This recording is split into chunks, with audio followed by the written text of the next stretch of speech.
Annunaki met friend, and I always felt like an alien. I'm like, okay, there's my name. I love it. How to find a name. All right, well, I welcome you all to the Forever 7 June 1st Pride event. Um, Miss Rayanne, who I'm hoping will come on, is the hostess of the Forever 7, and she's always coming up with great events. She pairs up with a number of people. Chanson, I don't know if you're familiar with him, but he's on his way into the Guinness Book of World Records for writing haikus. And yeah, and you've got other events going on, Rayanne, something about Mental Health Month with Chanson, I saw. Yes, we had a panel discussion yesterday on mental health on our YouTube channel. If you guys want to check it out, if you all would like to check it out, yes. If you want to put the link, it's just the forever7.com. Can they find it there? I'll drop the link. It's actually on our YouTube channel right now. Maybe I will put it on the website. Yeah, that's a great idea. Thank you. Okay. Do you want to put your YouTube channel in the chat or something? Because I'm not sure where to find these things once you post them. Okay. Ooh, Robert Fleming, you're here from Delaware. Thank you. Glad to see you. All right. Hey. Well, we welcome you. We are starting this Pride Month with, well, somebody who came from the very beginning, Rita Rusty Rose. She's not on until a few more minutes from now, but I'll tell you what our lineup for tonight is. Rita Rusty actually participated in the Stonewall riots. She stood up for our rights and freedoms. She was there, people. She has an amazing book of poetry, which I will put in the chat when she does speak. But she was there. And when asked what her gender identity is, she claims the entire spectrum. So I love that. I love that. Are you ready to talk to us, Rusty? You need to unmute yourself, I believe. Okay. Yeah, I think you had me muted too. If you hear the phone ring, it's because New York is calling constantly. So I'm just before you called, I had to say, you have to get off because I'm now on a podcast with Friends for Pride. So it's the 53rd Pride, of course. Happy Pride to all. 53rd. And the unofficial theme is unapologetically us, just so you know. Thank you for that. I love you, Rusty. Oh, where are you? I hear that voice. Where are you? Brian, you're here.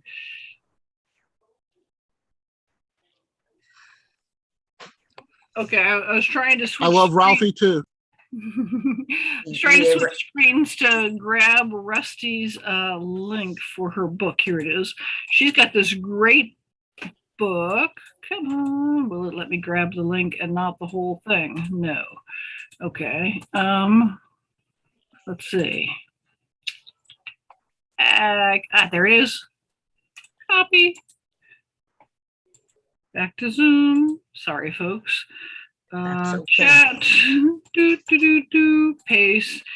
There you go. There is the link to the, I believe it's the paperback version of her flower poems, personalities in bloom, but you can also get an ebook, I believe, as well, if you prefer reading on your devices. All right, I'll be quiet. And if you want to share, I know it's a little early, but we would love to hear from you. Okay, would you like the poetry, or did you want me to talk about something in particular that you all are interested in? Well, since you are, go ahead. Can you what? Yes, and I could say only so much because I found out only a few days ago, and that's why they're calling now, that the documentary Inside Stonewall is back in production. It's been delayed, and so hopefully that will come out. And so what the police did was unseal records, unsealed documents. And in order to get this historically correct, and I'm in this documentary, they tell me, who remembers, but I can't wait. Inside Stonewall, and you're going to see really who was there, what had happened, and all that good stuff. Thank you so much for being there for us. That's exciting. But does that limit what you can share with us because you've got some things coming on this documentary, or? I could, I'll share whatever I can, and I think I know now what they don't want me to say, because it's going to be a surprise, I think, to a lot of people. But I do hint, like in certain poems, which certain names of people that I remember over the years, it's like, really who remembers that? And then one time I could be sleeping and then all of a sudden I'm somewhere in the past and all of a sudden I'll remember a name or, something. And that's how they, when they asked me, well, how do you remember so much? I said, I don't remember so much. It's just that over the years, I just wrote it down and just kept putting it together. That's about it. The universe keeps sending you hints. Mm-hmm. Yeah, especially at this age. Well, good for you for reaching this age. So do you have one of those poems you want to share with us that has hints? Yeah, sure. Somebody is here that needs to be muted. Zoom user. Hold on. Let's see if I can mute. Hello, Zoom user. I don't see who you are, but can you mute yourself, please? Yes, thank you.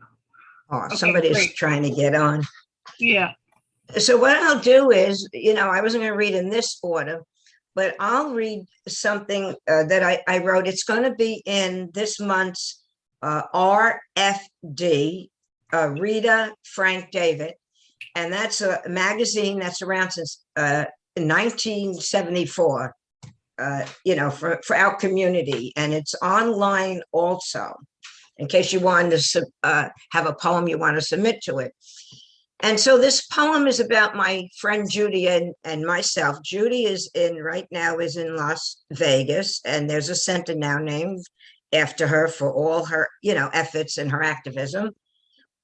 And so this poem is just about the two of us thinking, well, when we die, which, is around the corner for us, how would we be remembered? And you're going to hear some names of some people that you'll grab their names because you've heard of them, and then some you haven't. So this is Toast to the Dead. Sylvia is boiling beans. Marcia is snapping greens. Christina pats her corn-rolled hair. Nova, Estella, and Marilyn are fixing lashes. And Stormy guards Heaven's Gate, welcoming all who are sent up there. And Judy and I are earthbound sitting amid an effigy for friends who have died. A tribute to queer activism so fitting.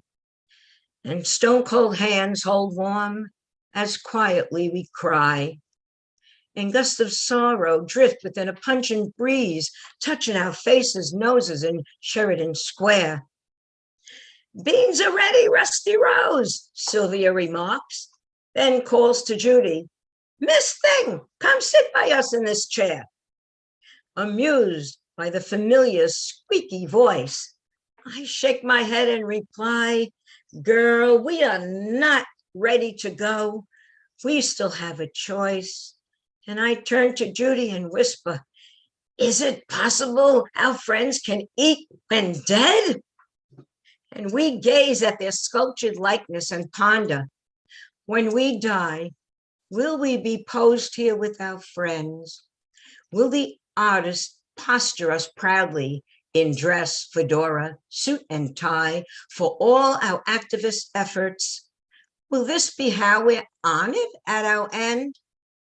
Sylvia is serving beans, Marcia's spooning greens, Christina's relaxed hair is in a permanent bun, Nova, Estelle, and Marilyn's heels are ready to tear up the town, and Stormy thanks us for coming, escorts us to the pearly gate. He preaches, friends, there is much to do. Have some fun. Let your hair down. Rusty, Judy, toast us heartily with a glass of gin. Recount stories of our time together. Tell all. Raise a glass for us in our favorite spot at the Stonewall Inn.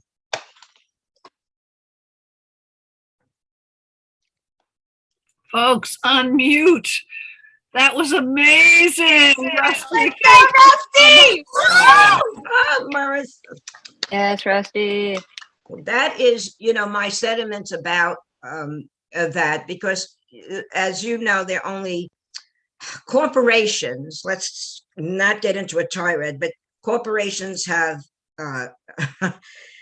have taken the names of two of my friends and they're plastered everything as the face of Stonewall.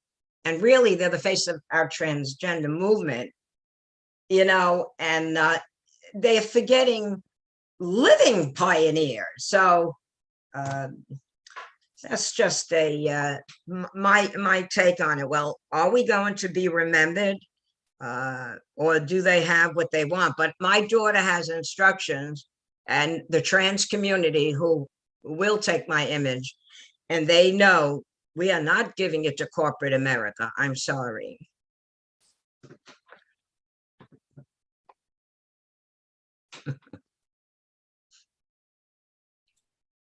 That is amazing. Thank you so much for that. What more do you have for us? Would you want to share more poetry, or do you want to talk to us about what happened at Stonewall? I could do a little bit of both. Yeah. I have a poem. This is going to be in Out Loud. Okay, yes, I'm in Out Loud. Yay, Deadpan Lizzie and Marissa.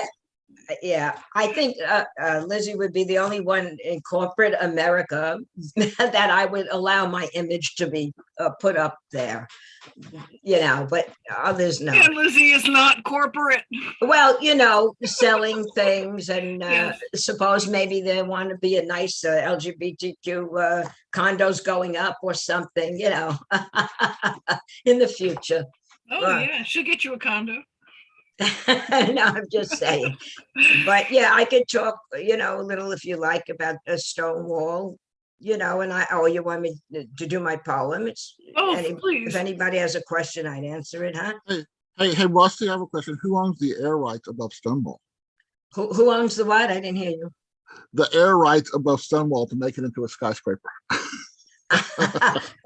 Don't ask me. That's a poem, G. What? That's a poem, G. Write that poem. Exactly. Yeah. And besides which, you can't afford those air rights. You're a poet. And you all know that where the Stonewall is now, that is only half of the building that's open. That is the side that didn't have any action going on. Most of the action took place on the other side that is closed now. And I wish to God they would make that into like a museum for us or something. But, they go and put different, I think, stores there and this and that. But it's so important that really that should be attached to that and open, But I could read so much about Stonewall. But I could read my poem called Her Franco, and that's going to be an Out Loud. So this is, and a lot of times I write, most of my writing, I'm not one, and I know that, Cynthia, you asked, about the process, but I'm not one that I can just write easily. I have to be inspired by someone or something from my past or that's going on now. I just can't sit, if somebody tells me, sit and write a poem. That's why I can't do prompts. Mm-hmm. So it has to come from the soul, So this is about a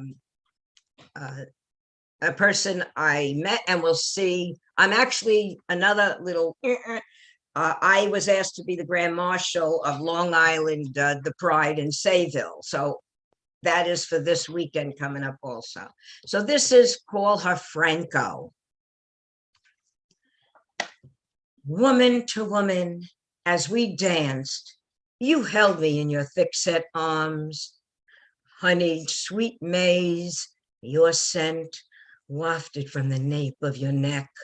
The bold essence of you emanated to catch its prey, the zenith of attraction too mighty to deny. Woman to woman, throughout the night, possessive blue agave eyes sip me as if Patron, catchers of my image, controllers of my every whirl. I fervently searched your face, captivated as you stared, wordless. Your eyes spoke to me. And what is revealed, what could be seen in their fullness, was an abstraction of a man blinded by the glare of a new sunrise, terrified he would not be accepted. Woman to woman, the brawny of your body declared it all. I was attentive to your hunger, yet in my reverie, I failed to ask. And you held onto a secret you did not share. Enamored by our attraction, you could not see me or I you. We pushed each other away. Wounded was our pride. Woman to woman, as we danced, our sensual bouquet eroded like thunderous breakers against the Fire Island shore. In every ebb and flow, every sunrise and sunset, the confusion, the push away from you, time after time, frantically, like a hurried death, never revealing, always roaring, dissatisfied within. And still, we collided along the coast of what could have been. Woman to woman, as we danced, all became clear why you live by the sea. The surf is much like you, dear friend, or shall I say, you are the rolling sprays. Woman, oh, whoa, man, hey, man, our chance has poured into the hourglass of life. Grains of sand have trickled. They sit at the bottom of time, the elusive force which binds and blinds the choice one makes. Woman to woman, sadness evokes my soul. The memories of when we swayed, your handsome smile, the deep blue eyes and muscular build, the melody of our bodies, a song which was fleeting. Woman, oh woman, would I do it again? Yes, if not for the pain our blending has caused. If only we have given us a chance. If only you would have communicated. If only I could have told you just once. If only, woman to woman, as we danced, I suspected you were a trans man.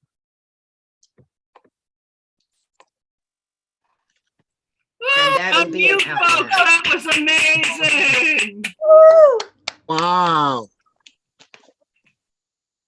Thank you so much for joining us today, Miss Rusty. And thank you for bringing your inspiring words. I'm so glad to know that you will be in Out Loud. And yes, Marissa, I still have to send you payment.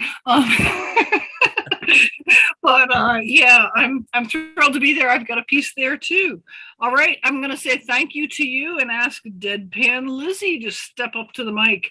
She is an amazing woman who invented, what is it, 3 forms of poetry. I'm waiting to see you in the Guinness Book of World Records.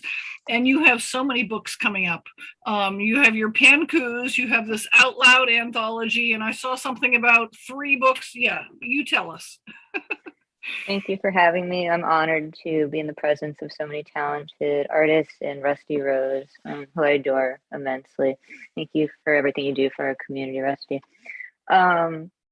Yeah, I am honored to be assembling the Out Loud LGBTQ literary art anthology with Marissa Prada and Red or Green Books in New Mexico.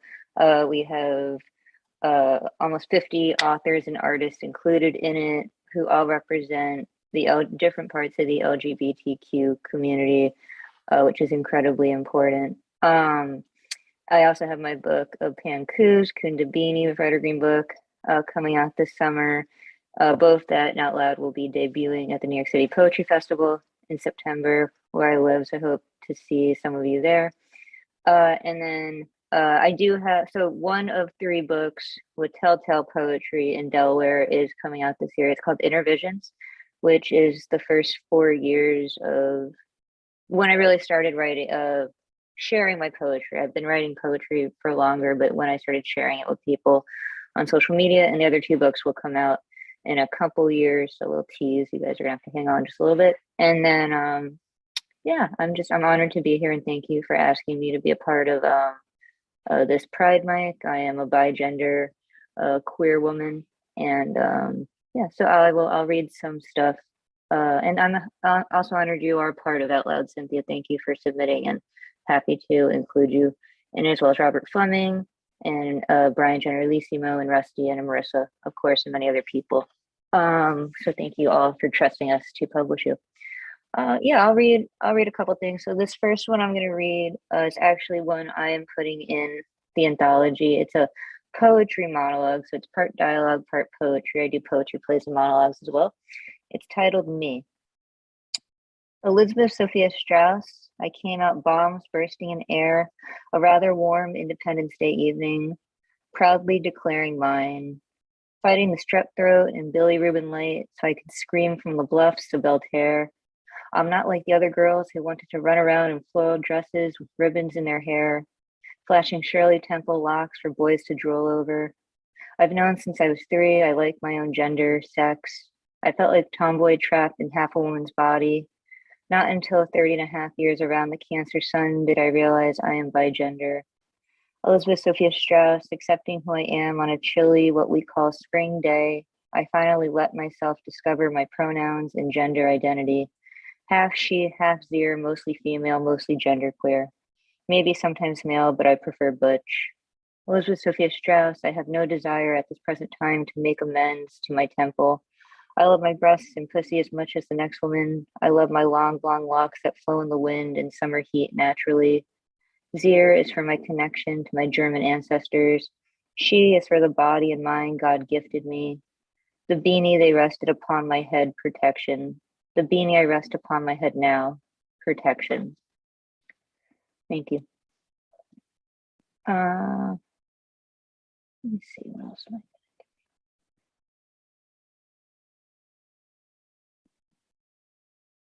This one I wrote last year. It's called Simply Sexy. Sexuality, a word that frightens many. For me, it did for almost 20 years. Though I have known since I was 3 I like women, I was more scared than a pussycat getting a bath about it for 2 decades. Eventually, those who choose to educate ourselves and explore who we are never stop screaming on blast, I am queer and I am here. Fighting the heteronormative, receiving hate after hate after hate by one part of the community because we were not ready to slide into their part just yet. And the ones who say they cannot solely love one gender or be attracted to someone because of their appearance. I choose to not interact with those haters. Or the ones who say it makes no sense that I am religious and gay. I am me. I do not know anyone an explanation of who I am and why I do and who I do. Sexuality is a journey. Some have their realizations before others. Some do not until later in life. Some maybe never will. It is a personal journey no one can rush and never should. We all fit somewhere on the Kinsey scale, and there is not one negative number on it. As we are all equal, valuable, and beautiful. The human body is a work of art. We are only given one, so treat it well. You do you, I'll do me, and maybe some of you too, at least the ones I have not done yet. If you can't laugh at that last stanza, you certainly will not be one I plan on doing. Listen to your erotic intelligence, listen to others, always practice safe sex. And there are those who will always say sex is sinful, but isn't it more fun the way we think of it? But isn't it more fun when we think of it that way? This next piece I'm going to read is a little more serious. as much as we love pride and celebrating our community, we do have to talk about some of the more serious things that happen. Earlier this year, I was queer baited, which is an incredibly serious thing and not something to be taken lightly. It was an incredibly traumatic experience for me, and I've been working through it for months now. As I said, gender identity, sexuality identity is a personal journey, but to those who are questioning, please do not use people who are confident in their identity and kind of hook, line, and sink them. It caused me to have a nervous breakdown. Like I said, I'm working through it, but I have been writing a lot of poetry about it. So this piece is called Precious Time. I will never be your drug of convenience. I have fought long and hard. I have been cut by thorns, leaving eternal scars and bruises. I've had the hard and triggering conversations with myself and everyone else. I may have a pretty smile, soft-spoken voice, but I have no one's bait, addiction, escape room. My time will always be precious like yours. So please do not waste my precious time, be a clit tease, or let my comfortability ease into your world. I do not deserve this, and neither do you. No one said these TED Talks would be easy, but they are necessary and save lives, including your own. And then I'm just gonna leave you with thank you. And I'm just gonna leave you with one quick panku, just the 9-word one. It's just a pride panku. It's just love fearlessly and never be afraid of your truths. So I'm gonna leave everyone with today. Thank you so much for the time. Happy to be here, happy pride. And yeah, let's treat each other well and be proud. And to those who are still on their journey of identity, it gets better. It does. And we're always here if anyone needs to talk. We are always here. Thank you so much. Thank you. Thank you so much. Yes, Lindsay! Yeah, she's amazing. Tell us, Thank you have a whole nother couple minutes. Can you teach us pankus? I remember you did it the other day. It was 9 words, and then Well, I can't teach you pankus in just a few minutes, but I will. What I will say is, at the I think it was on New Year's Eve of 2021, I came up with a style of poetry called pankus. The name comes from Deadpan Lizzie, which Ron Mark Thompson, friend of ours in the community here, gifted me that name. So thank you. They're 9-word poems, or 9 lines of 9-word poems, or an epic panku, which is 9 stanzas of 9 lines of 9-word poems. And I did not have any intention of putting a book of them together just yet this year, but my good friend Marissa Prada and Shane Maynard were like, you have to put a book of this out into the world. And I'm so honored that they kept being my cheerleaders, and we get to come out with the Fierce 15 launch. And it's any 9 words, so it's not like a haiku where you write syllables or a tanka, even though I love haikus and tankas. But it's just any 9 words, and it's really for anyone that, writer's block is hard. We've all been through it. So if you just need 9 words and just start writing, and you never know, maybe you'll end up writing an epic panku. So to anyone that's just needs to get their truths out on paper, just feels like writing something, just start with 9 words and 9 breaths. And so beautiful. Yeah. So yeah, and I'm very honored it's coming out this year, and I hope people enjoy it and get to a sneak peek of it at the New York City Poetry Festival at the beginning of September, where Marissa Prada, Nara Green Books, and many of our other friends from the community will be. Woohoo! Thank you so much. Okay, unmute and give her a last hurrah. Thank you so much for that. Woo! All right, Lizzie! Thank you very much. Woo! Thank you. Thank you. And following Deadpan Lizzie, we have Marissa Prada, the woman behind the publishing house, behind the Out Loud.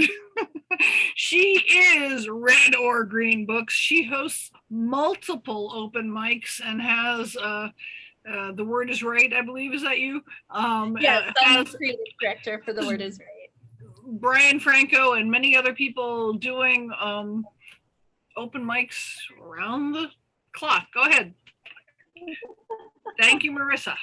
Thank you, Scott. Thank you, everyone, for being here and for allowing me to be part of this journey. I am just so excited to have met you all. It's the great thing that came out of COVID was finding all of you and going virtual. Is so you all have changed my life. And if I can do anything to help your dreams come true, that is my dream. So that's why we are publishing so many books. Lizzie is part of our Fierce 15 this summer coming out, and of course, Out Loud, right? The LGBTQ anthology. We had over 50 submissions. I believe we have 46 or 47 made it to the book. So we're really, really excited to be doing this. Poets from around the world. And like Rusty Rose is going to be there. And we're going to be in New York City September 10th and 11th on Governor's Island for the New York City Poetry Festival. Many of them have reserved a reading spot that weekend to actually be signing books. So you are to be able to come and meet any of them or hear them read live on the microphone. You should just go and be there. Get your ass there. So I had two. So I have one. And then you can decide if you want me to do a second one, okay? And then you can decide which one you want. But either way, it'll be fun, entertaining, because, you know, we're not only breaking the stigma around being queer, but also around erotica. And I didn't bring anything super hardcore, so don't worry. All right, so this is a poem that I wrote. This is in the anthology, in Out Loud.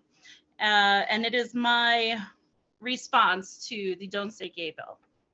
Here we go. Shh. Don't say gay. It's a gateway drug.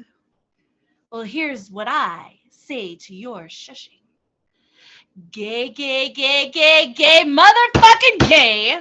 I will say gay anywhere, anytime I want, because I am not against the law. We are not against the law. And if you say it is the law is wrong. Laws written by straight white men with their dicks so far up in the Bible, hoping their own gay tendencies won't send them to hell and pray. No one talks about private parts. Laws championed by scared adults who make their problems their children's problems, who haven't unpacked their own crap, so they pass around trauma instead of progress at the dinner table. We need to say gay. We need to say gay often and early while valuing people equally. Tell me, what age do you think kids should know their gender? Dress them in blue or pink, give them titles boy or girl, which bathroom to use, when we all shit. When is it age appropriate to learn compassion and community, acceptance and empathy, to teach our children that curiosity won't kill them, that the adults won't shame them for their questions, and it's completely normal to feel different than you look or been told you have to be? What is the age of consent for children who just want to please? Who can't say no, since no is never taught that it's a whole fucking answer, please? How do we effectively teach sexual health and safety? Queer kids know, and they know early, how they feel inside about who they are and what they want. Have you ever talked to a trans kid? Those are some of the strongest humans you will ever meet. If they live, if they choose to live, if they don't get killed. Education is based on fact and study, so educate yourself. Fact. This year, 2 out of 10 high school kids will seriously consider or attempt suicide. Almost half are gay. Of the ones who survive, 80% will attempt again in 6 months. And if you say, well, I don't have kids, it's not my problem, shame on you. Children are the responsibility of the community. You could be a safe adult for them. You could be a friend. Gay is not a clinical condition. Gay children are not under a spell. This is not a learned behavior. Children cannot catch gay. What they can catch is hate. Bullies, bullets, beatings, homelessness, starvation, trafficking, abuse, trauma, rape, death. They can catch it like a cold. Of all the things we have to talk to our kids in school about, fire drills, lockdowns, bullying, active shooters, police brutality. How in the hell is gender identity and sexual orientation the big no-no? Oh no, have convos with your kids, validate their questions, and change the way we see each other. Educate yourself, change the way we treat each other, love each other, support each other. Because I won't go quietly into the abyss of censorship. I say gay. What do you say? Poem. Awesome. Woo! Ooh, Yes. fabulous. Little myth. Wow.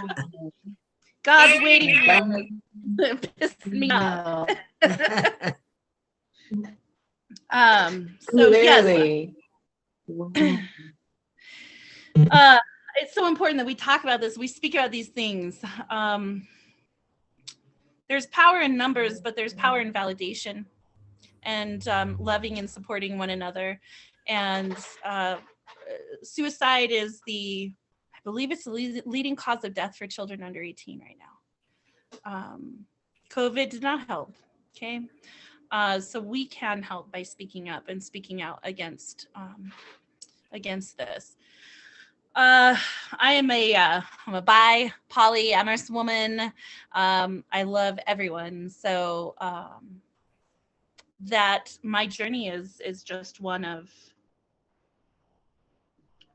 I think, loving myself more than I love others, because it's easy for me to love others and it's harder for me to love myself. And so finding that love and finding a community where I can feel whole and I can feel seen and validated.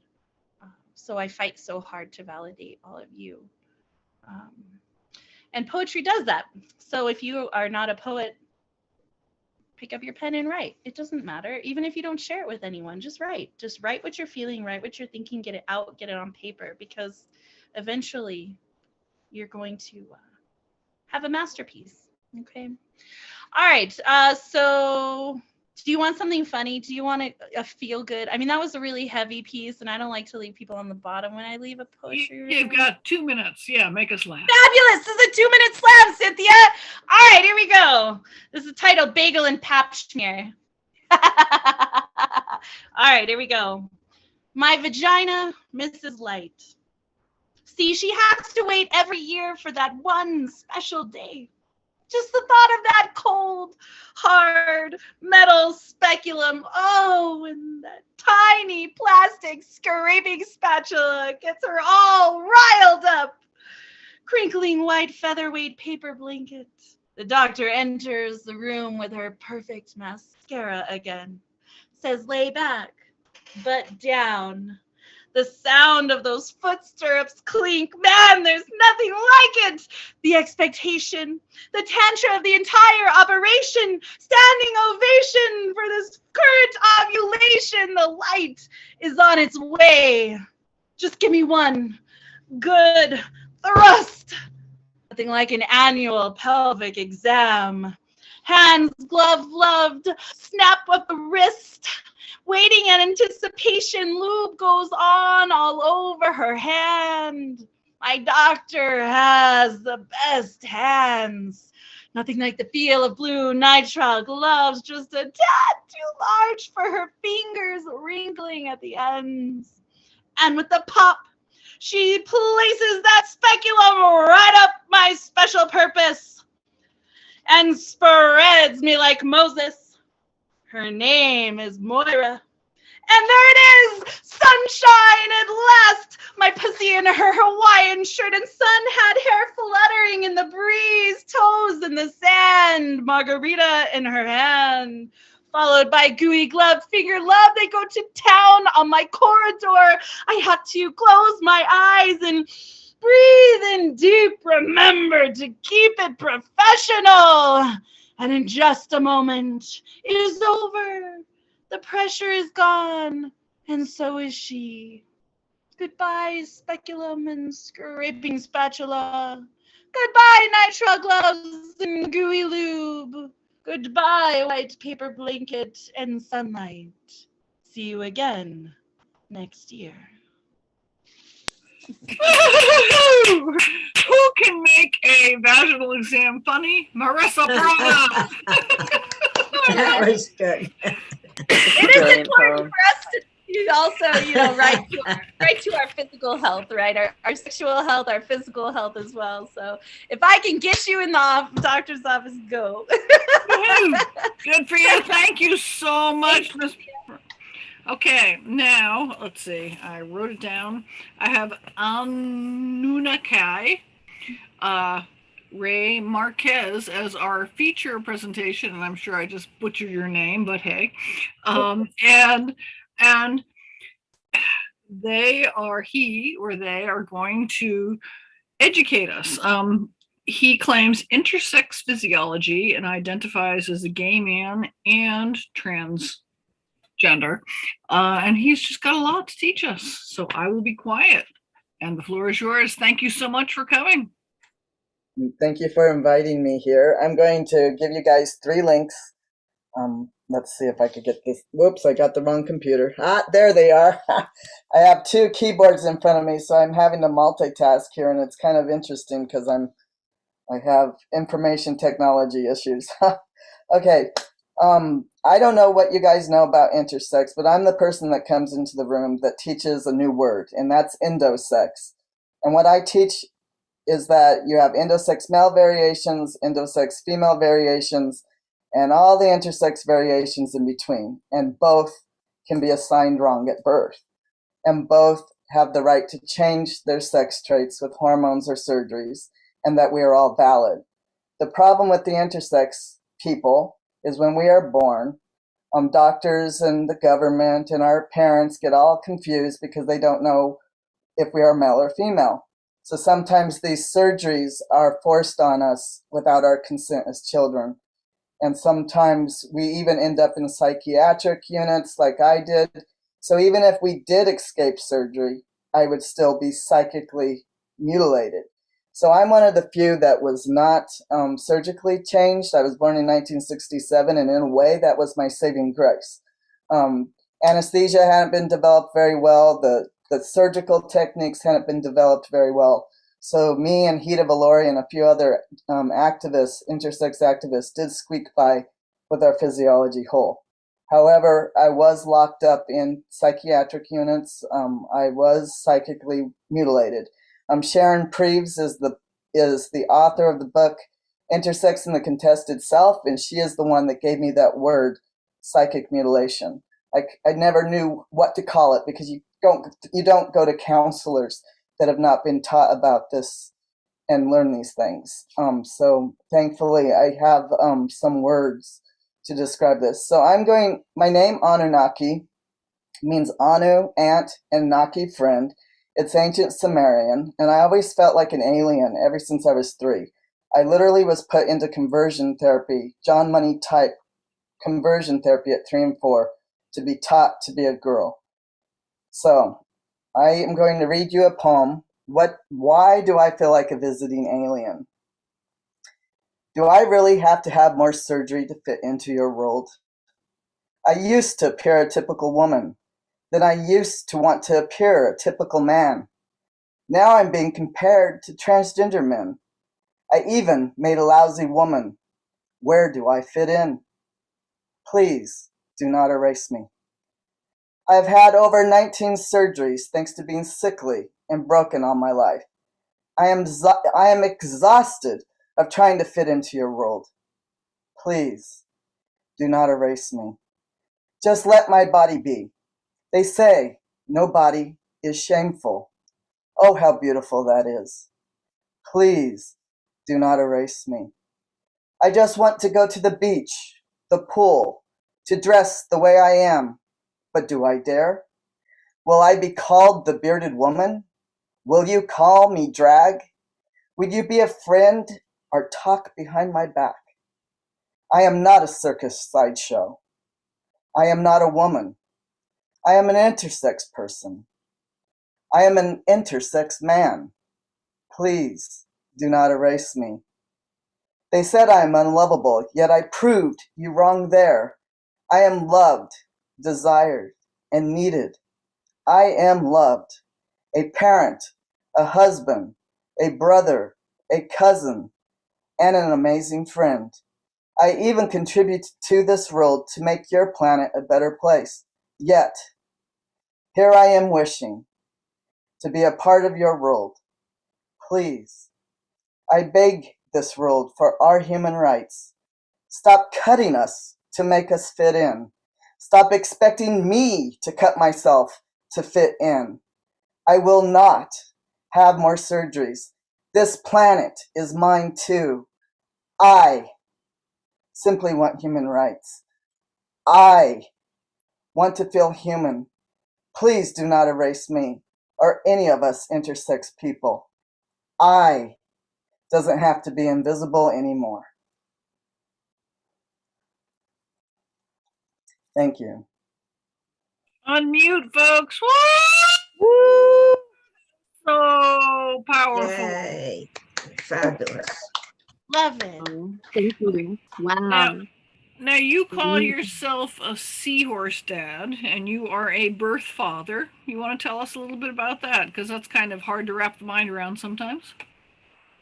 Thankfully, I have an intersex trans man friend who has a different intersex bodily variation than myself, who wrote, he's Dr. Kerry G. Costello. He's got the two blogs, Transfusion and Intersex Roadshow. And thankfully, when I came out of the closet, he gave me the most beautiful gift. He told the world that he was a gestational father. And as a person that was forced to comply to be a woman that has had 6 pregnancies and 2 survived, I didn't know what to tell the world because I am not the bearded woman. I had played and toyed around with that idea, and it was not me. In that way, I have much in common with trans men. I have many, many trans men friends. Gestational father. So now we had a problem. My kids were celebrating Mother's Day, and we couldn't do that no more. So they created Seahorse Day. And with that, a whole bunch of trans men started grabbing onto this and saying that they were seahorse dads too. And I am very, very proud to have been able to give that the language to these men that have been pregnant or are pregnant. And it's very special to me to know that when we give these gifts to people, that we can now belong to a planet that truly wants to erase all of us. So one of the things that you guys need to know, and you might have heard this before, is about 1.7% of the world, all the way up to about 2% of the world, is born with intersex traits. The medical community and the government are going to want me to say disorder, syndrome, birth defect. They're going to have over 46 different diagnoses.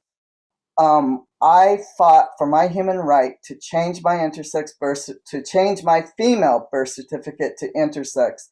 I couldn't even find a lawyer to help me because they couldn't stop conflating sex traits with gender identity. And as we know, for some of us, they don't match. Some of us, we need to have surgeries to match. Some of us don't match. We're all valid, but I don't match. My intersex physiology doesn't match woman, and it never matched man. So here I am on my own. Actually, I had Sarah Kelly Keenan, now they're Kelly Keenan, help me get my intersex birth certificate. They were the first in New York City. And thankfully, they were a paralegal, and they helped me to word things. So I had to go to the Board of Ethics to speak to a priest because I was going to a Catholic Board of Ethics to a hospital. And I thought, okay, this is never going to happen. They showed my MRIs, my hormone panels, everything, and there it was. Out of the luck or out of the grace of God, I don't know how you want to look at this. The priest said, I will write the letter so that you can prove to the court that you were born with intersex physiology. And so I went to Florida magistrate, and thank God she was very logical and very almost like a Vulcan, if you know Star Trek. And she said, obviously, there's no other way to describe your physiology. You're not male, you're not female. You do know that you're going to make world news. And I was like, oh my God, she's going to agree. So she wrote the letter, the court order to Colorado to change my birth certificate. And after about 15 months of litigation, and again, without a lawyer, The governor of Colorado, September 17th of 2018, signed my birth certificate. Now I have a confusing problem because everybody thinks my gender is intersex. No, my gender is man. My physiology is intersex. TED Talk in Jacksonville gave me a platform, so I was able to give a talk. So I'm going to read you another poem. This poem I wrote in 2015, so I would have been out of the closet only about a year. And this is a true poem. This has truly happened to me. LGBTQIA is what they want us to say now. Here's the joke about me. L. I was labeled a lesbian as a teen in school. G. I am labeled a gay now as a man married to a man. B. I was labeled bisexual too because at one time I didn't know and I was questioning. T. Medical doctors have called me transgender. First they blocked it, now I inject it. Q. Queer. Now that's a good one. Yep, I've been called that too, since I won't fit nicely into your boxes. I am an intersex person, not a disorder of sex development, and surely not as glamorous as a true hermaphrodite. A. Yep, I know that one too. I was asexual for a while when I got so sick. Plus, ready at any time for something new to be thrown at me. This world's labels are a joke to me. Just one more thing to say. Some good, some bad, to divide us.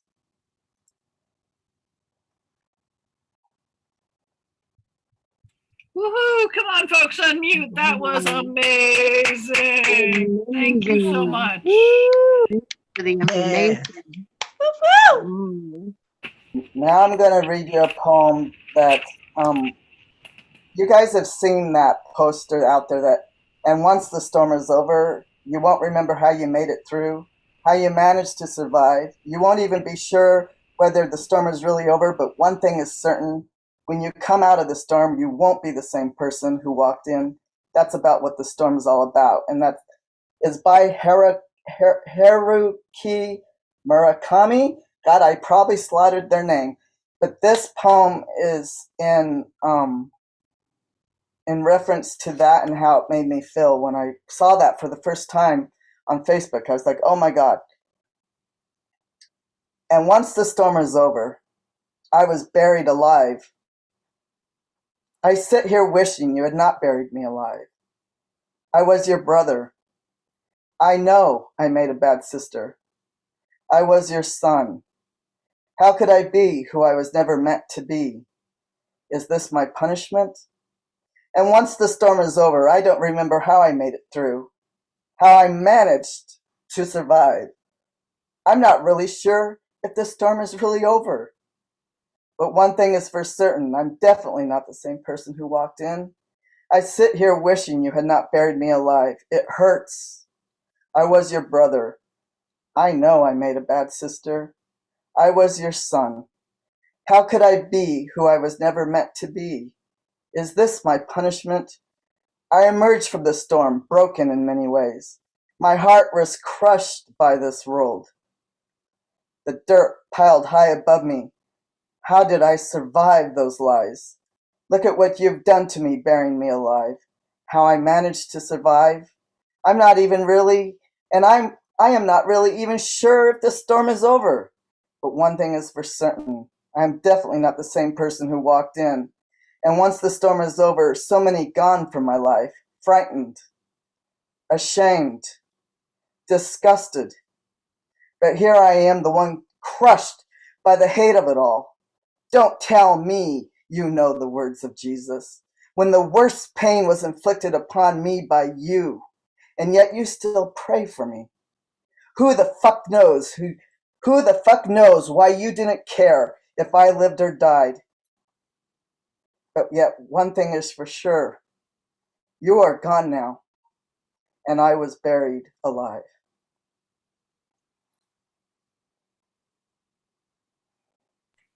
Oh, thank you. Yeah. Woo! Woo! That is Let's so go. powerful. Okay. I have one more. Please. One of the things, I lived for 46 years as my husband's wife. And the hate that came was just like a tidal wave. I'm going to possibly shock you with something. I didn't even know trans men existed until I was 46 years old. This is my 8th pride. I am a baby. So I came through this back door into the intersex community as a trans man with intersex traits. And I have congenital adrenal hyperplasia, which masculinized my physiology. To make a long story short, to this day, the CARES Foundation for Congenital Adrenal Hyperplasia denies that any of us can be men. And I sadly, in my TED Talk, speak about some of those horrors where people have survived amputation and now live as a man. Terrible, terrible things can happen to the intersex community. So here's my poem. You couldn't protect me. They erased me. As you can see, there's this common theme of being erased. And when you finally can see yourself in the mirror for the first time, you're like, oh my God, I still won't know how tall I would have been. I won't know what I would have looked like on my own. I do inject more testosterone like a trans man, so I've altered my traits in that way. But I will never know. I will never know what I would have looked like on my own. To live as a woman, I was taking testosterone blockers. I was enhancing estrogen, progesterone. In many ways, minus being endosex, I actually have a lot of trans women friends because of living 46 years hiding masculine traits. So my trans friends are very, very, very dear to my heart. So with the last 2 minutes, I will read, you couldn't protect me, they erased me. And I might cry.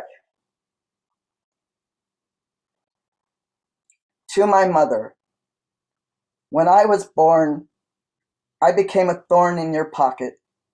You wanted me to be Anthony. I disappointed you. You raised me as Antoinette. Whoops. I thought I had that muted. When I was born, I became a thorn in your pocket. You wanted me to be Anthony. I disappointed you. You raised me as Antoinette. My picture not even in your locket. You couldn't protect me. They erased me. To my living sister, when I grew up, you called me Tony with an I. You called my family the Addams family. Didn't matter how beautiful I was. At our mom's funeral, you did not even tell the priest I even existed and was a part of your family. At our father's funeral, you would not even hold my hand. Oh, you shame. Oh, your shame and disgrace. God bless it. Let me turn my phone off. Sorry, you guys. Oh, your shame and disgrace. Didn't matter to you that I had become your brother and did not die. You were happy to bury me alive. You now hide in the bottle. You couldn't protect me. They erased me. To all of you, you couldn't protect me. They erased me. Erased not only by doctors at my birth, erased by my birth certificate, erased by counselors and at the age of 3 and 4, erased by my own family, erased by psychiatry, erased from forms, erased from locker rooms, hormonally erased, erased from my own marriage. To me, I tried to erase me. I tried to erase me too. Addiction, self-destruction, a disgrace, an abomination, hated, hermaphrodite, transgender, despised, taboo, suicide. Now how do I rise so beaten? I can finally see myself now. I will not submit to a world that cannot see. And boy, was that a poem filled with lots of phone. I turned off my phone and I don't know how that happened. So forgive me. So thank you. Thank you so much for coming tonight. Come on, folks, give them your love. Oh, what? It was so wonderful, sensational. Thank you. Brave and honest and authentic. Thank you. I do love this person's seeing into the soul of gender so much more deeply than so many of us. Our next person, we have two more. We have Bale Larkin. They identify as trans, non-binary, and demisexual, and I look forward to hearing what they have to offer.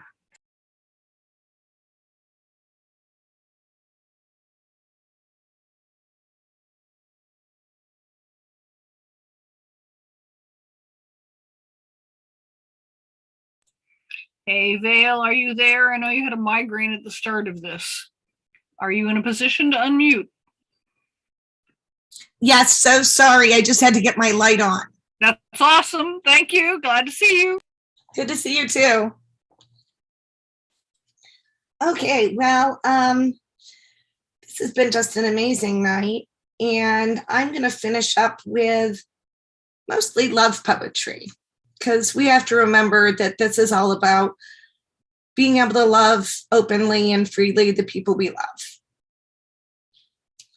So let me see here. Blue shift. It's the subtle signs at first that catch the breath, then skip the heart. It's the way the eyes drift towards their object when at rest, asteroids in a vacuum falling into the sun. There are moments that stretch to the point of pain, like lingering at the door, goodbye, goodbye, again and again, to hold back the reality of the words, so suddenly encompassing. But we cannot always know when life is looming, when our idea approaches sanity. When something ached for steps closer, it is only that it is, when we again glimpse it, somehow a different color. This next poem is about my very first girlfriend when I was in high school. Last summer on the lake, she was reading to me on the bluffs above the shore, The Last Unicorn. And the sun on her hair and the light off the water filled my heart with gold. The sky over the water was streaming, yellow, purple, rose, and blue, rising in towering battlements above and within the skin of the lake. But in the depths, the Red Bull roared and wave foam wept, and all the butterflies burned out. Everywhere around us, eyes gazed upward to see phantom dragons rampant in the clouds, flaming the sun down the sky. I alone looked down, watching her, turned away and up with all the rest, and I knew in that aching moment that all our dreams would flee as she followed them upward, inevitably, as I wandered, earthbound and pathless. I heard the sky tolling the end of our story. I watched her face, rose gold, and my heart pulled from me, reaching its desperate tendrils out, and always toward her, grasping the last strands of our fairy tale, weaving them into the deep fabric of myself before she slipped away. I can never regret. I can sorrow, but it's not the same thing. Peter S. Beagle, The Last Unicorn.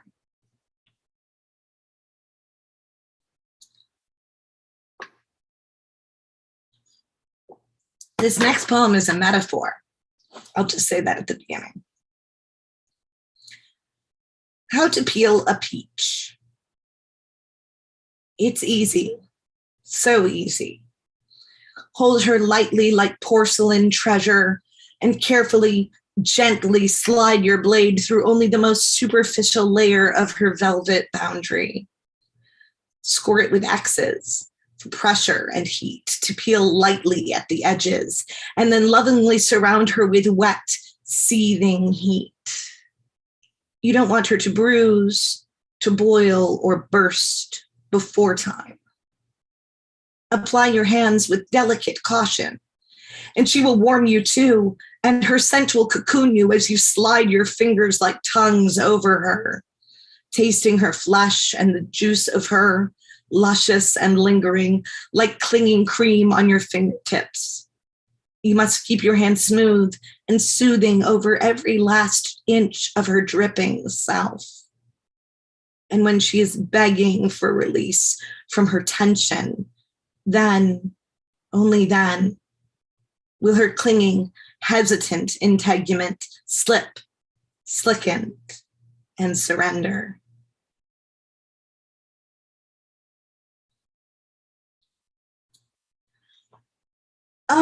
This next piece is the only one out of this that isn't a love poem, but it sort of is. We are today remembering our history and the people who have come before us, including the many, many people who have died as a result of homophobic and transphobic laws around the country and the world. It is tragic when we know that most cultures around the world had some form of homosexuality and transgender identity that were accepted before Western culture invaded and changed their laws. So most of the gender violence and homophobic violence you see in other parts of the world is actually our fault. So go us. This is for Alan Turing, who was a mathematician during World War II, who essentially won World War II for us. And he was convicted of homosexuality and chemically castrated, and he committed suicide. Apple falling for Alan. The shape of it is nearly a sphere, but he never cast eyes skyward with the fire he delved within. It was all a matter of numbers. 0, 1, and then 2. But 2 was too many right from the start. He learned it. The pain of the world's cages, the pain of love, illicit, torture by limited men inflicted on the expansive. He calculated the key to unlock their regard, and they pushed him into a box, stole his spark, and spit him out, sickened and alone. The answers were never decoded. He still doesn't know what love means, or honor, or genius, when they mean nothing when the door crashes in. The door crashes in. He is gone. The apple lies in his hand, but the floor is rattled by the slam, and it rolls away.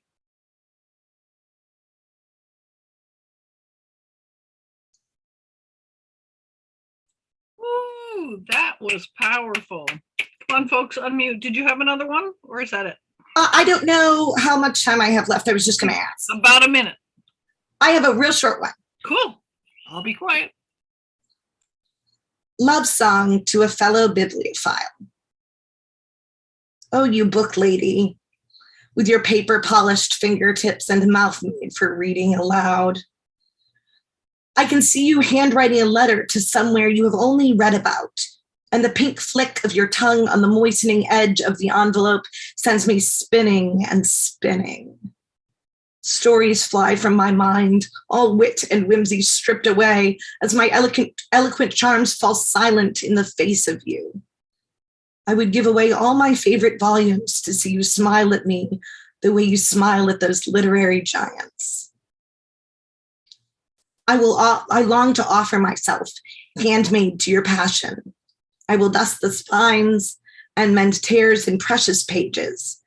And when your eyes tire, I will read to you, finding my voices in the voices of your true loves. And if this offering is all the task my lips are set to, I will pursue it with enthusiasm for the pleasure of your contented sighs. Wonderful. Thank you so much for coming today, Vale, and thank you for Thanks for having me. staying even with the migraine, which I am, I haven't had one in years, but I understand what they're like, and thank you so much. We have one more person to wrap us up tonight. Brian Franco, are you still with us? Gee, Generalissimo. There you are. Hey. There I be. Yeah, hold on one second. Let me pull up my poems. The first poem is called It Happened on the Number 2. Ray Ann, I don't know if you're in charge of this. Can you spotlight Brian?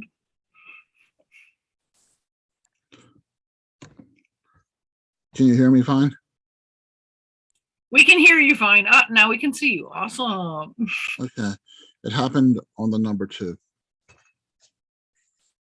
It happened when we met. It's true what they say. New York City public transit is one hell of a matchmaker. In a place where everything's moving so fast all the time, it's the only time anyone can stand still while they're still moving. You got on the number 2 downtown bus a couple of stops after me. It was a hot, humid day. Every seat was taken. You stomped down the aisle in your scuba diver flippers, announcing to everyone you deserved their seat. I was reading the comics. You rudely elbowed my shoulder as you grabbed the cold steel bar above my head so you could stand still while the bus moved. I looked up and said, "Excuse me." You looked down and said, "Excuse you." And over 2 miles later, after we both exited at the same stop, no less, we were exchanging digits. And despite that, I thought you were way out of my league. You asked for my number first and even called me first.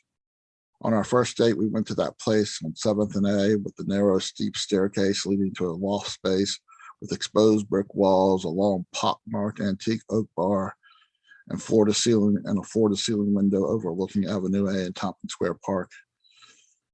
You opened the wine list, put your finger on a Chilean Shiraz. You said, "You'll love it. I'm a bit of an onophile." I was duly unimpressed. After dinner, you led the way to a bar. We walked down Avenue A. It was about halfway down 9th, and there it was. Everything was gold. The ceiling was gold. The floor was gold. The walls were gold. The bar was gold. The upholstery on the stools was gold. The art on the walls was canvases painted gold with frames painted gold. I was blinded by all that gold. I was blinded by your words. I was blinded by the way you talked to me. I was blinded by the way you looked straight through me. I am not ashamed about what happened in the cab back to your place. My place was a glorified walk-in closet on the second floor of a 5-floor walk-up with a crazy old lady redheaded super who smoked in the halls, whose son lived across the hall from me. So every time I opened my door, I'd hear, "Kenny, is that you?" Your place was a high-rise with a marble lobby with marble floors, marble walls, and a marble desk for the doorman who looked like a middle-aged Ralph Lauren model. When I finally met your roommate, the bleach blonde nurse with the Baywatch body, Demi Moore voice, and Mae West sense of humor, we were in bed. She walked into your room and introduced herself and stayed a few minutes to tell us about her day. After she left, you said, "I think she's your type. She's everyone's type." I licked my lips and gave you a sloppy, wet kiss on your 2-day stubble cheek that both tickled and scratched my lips. You gave me a sweet, soft, romantic kiss on the lips back. Despite the inordinate amount of time we spent in bed, the best part of everything was there was never a time we weren't talking. We were talking even when we weren't talking. There were no awkward pauses. We listened to each other. We learned from each other, and we taught each other. There was music, movies, theater in New York City. It was something I hadn't experienced in my 27 years of existence and have yet to experience in all the years since. Now we live over 2,500 miles away from each other and haven't met in over 25 years. We talk at least once a month. We can tell each other anything and expect the kind of respect and honesty that rarely happens in today's indispensable cell phone, Facebook-fueled Fox News, fake news world. The last time we hung up, I realized in over 28 years, I've never met someone who gave me the jolt you gave me when we first met. When you meet someone, you take this deep breath you can't release until that person is 100% out of your sight. And I'll admit, I've stood naked in God only knows how many thunderstorms holding a lightning rod, Statue of Liberty style, and have been struck by lightning God only knows how many times, but in my lifetime, I've only received one jolt. And I'm going to do one more poem, which is going to be in the Red and Green Books LGBTQ anthology, which is called When a Kiss Feels Like, well, it's more of a prose piece. When a kiss feels like life exists in a movie. You leaned in to kiss me, and somehow our noses didn't crash into each other. Somehow the way your lower lip and upper lip managed to grab and release my lower lip seemed as if a famous movie director had choreographed our first kiss. I felt my heart beating against the Pima cotton blue and white striped polo dress shirt I wore beneath a red cashmere sweater. Your hand was on my shoulder and you rubbed it across my barely there 20-year-old chest and commented in a soft voice, I love the feel of cashmere. Then you wrapped your 23-year-old arms around me as you pressed your soft lips against mine, and time stood still. I felt your hands travel down my back across my butt. Then you stepped back and smiled at me and said, if you want to stay a little longer, you can. You were older than me, and my only other experience with a guy was this guy in front of me in line at a grocery store, with whom I had an innocuous small talk conversation, who then walked up to me after I got to my car. He was gorgeous with perfect hairy runner's legs. He started a conversation as I put my groceries in the trunk. I hope I'm not wrong, but I don't live far from here. If you want to come by. I didn't realize we were flirting with each other by simply having a conversation. We started kissing at his place, and he was overzealous with his tongue, which I wasn't too fond of, but it didn't take too long for two skinny college boys to find their way to naked. Every touch from his fingertips and hands felt like my body was custom made for him. It was as if he was made of electricity. He was my first. There were things I needed to learn. He became my tutor. I was a willing student.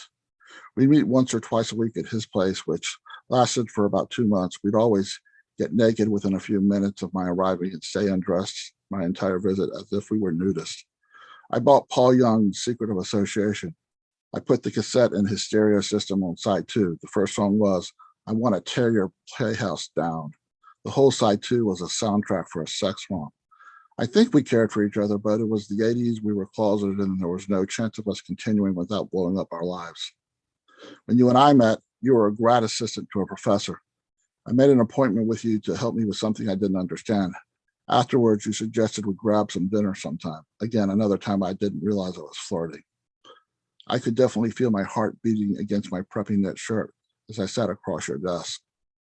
And when you took me out to that healthy food restaurant that paid the bill, I was too naive to realize we were actually on a date.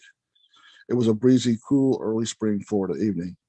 You suggested we take a walk in a small nearby park. You asked me if you could kiss me beneath a blooming magnolia tree. It was a soft, gentle kiss, but felt more passionate than any kiss my previous sort of not boyfriend had planted on me. You asked me to follow you back to your place, which I didn't hesitate to do. You were never overzealous with your tongue or a sloppy kisser. Our secret 6-month tryst laid the groundwork for how I learned to treat future romantic partners with respect. You never pushed me for sex or to do things I didn't want to do. We had stopped seeing each other by November. You finished your graduate degree shortly after, then moved across the country. It should have broken my heart and sent me into a severe depression. You had taught me I was capable of eventually having a real relationship with another man, even though it would take me several years till I moved to New York City in '93 to live as an out gay man and have a full-fledged relationship. I don't think we were in love, though I might have thought we were. We both lived separate lives outside of us. Grocery store guy was more of a dalliance, the start of a new learning curve. What we were was more than that, even though it was just a secret. And we never met or talked again. It felt as if our story was a series of vignettes in a movie directed by a not yet famous director before his first film would change the life of a closeted gay 20-year-old college kid, desperately in need of the kind of knowledge and experience to recognize his true self and live a full life. Thank you, everyone. Oh, gee, yes. Yes. Oh, that is so beautiful, Brian. Oh, I love that. you taught me to treat other love relationships with respect. Love the times we didn't realize we were flirting. That's just beautiful. Thank you so much, everyone, for coming tonight. And I invite Rayanne, whose beautiful face I see here, to talk with us for a few minutes about what the Forever 7 has to offer, why she chose to host us today. We have another one of these open mics on 5 Wednesdays from now, June 29th, and I still have open slots. So if you know somebody who has poetry, please share that initial link. You have it in your emails from way back when. Please, please, please. All right, thank you. I'll be quiet. Rayanne. Thank you for hosting, and you did an amazing job pulling everybody together. Everyone did an amazing job. Your poems, oh my God. I learned about One Wall from Rita Rose, Indo-sex variations, pronouns, validation, and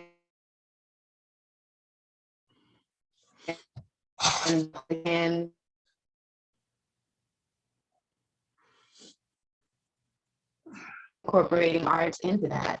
Thank you all for being a part, and check us out online. We are relaunching in July, and we hope to have funding for different art projects. So please do check us out online at the Forever S, the number 7 EVEN.com. That's my spiel. And thank you again, Cynthia.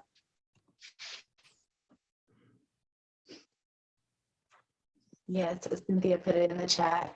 Subscribe to us on YouTube if you're not. What other plugs do we have? The website. We did yesterday, we did have a panel on mental health, and Chanson informed me that there's a haiku workshop the 2nd and 4th Sunday at 5 p.m. Eastern Standard Time. If you guys can, please do support him. I think Marissa probably has more information and maybe the link for that. If you can, drop it in the chat, or if you want to unmute your mic, Marissa, and plug that in. For Chance on Show? Yes. If you just go to The Word Is Right, Facebook and Instagram, The Word Is Right, WRITE. There is a schedule, and the schedule has all the shows. We do shows every day of the week, and he's doing a summer haiku workshop series, and the link is the same each show. I believe it's the 2nd and 4th Sunday. And so if you just go to the Facebook page, the hyperlink will be there. If you go to the IG page, the poster is there with the typed link on it, and you just come. He's great, and yes, he's on his way to breaking the Guinness Book World Record, so we're excited for him. Yes, and I just want to thank you all for coming out and sharing your stories and being so incredibly vulnerable. I appreciate you all, and hopefully we'll see you on the 29th. Is it the 29th? It's the 29th. Yes. June 29th, same time, same place, but there will probably be a new Eventbrite link. So yeah, watch your email. Thank you to the amazing features, Rita, Deadpan Lizzie, Marissa, Robert, Prosperity Rich was on here. I'm not sure if they were featured though. Yeah, and Terry popped in. Thank you for the support. Everyone, if I missed your name, everyone is great. I don't want to butcher some names. Generalissimo, Brian, thank you for coming out. And Annunaki, am I saying it properly? Annunaki. Yeah, there you go. Annunaki. Annunaki. Took me a year and a half. Let me write it down, which means aunt friend. Annunaki. Yes, I learned so much information. Thank you. It was an honor to have you all here, truly. Thank you for sharing your stories again. So we say good night, and we say thank you very much for having come, and we let you go 5 minutes early. Go have a wonderful life. Go find somebody to hug and smile at and tell them happy Pride. Yes. Yes. Bye. Bye-bye. Thank you. Thank you for hosting, Cynthia. Thank you so much. See you on the 29th, Robert. Cynthia, I'm gonna call you right now.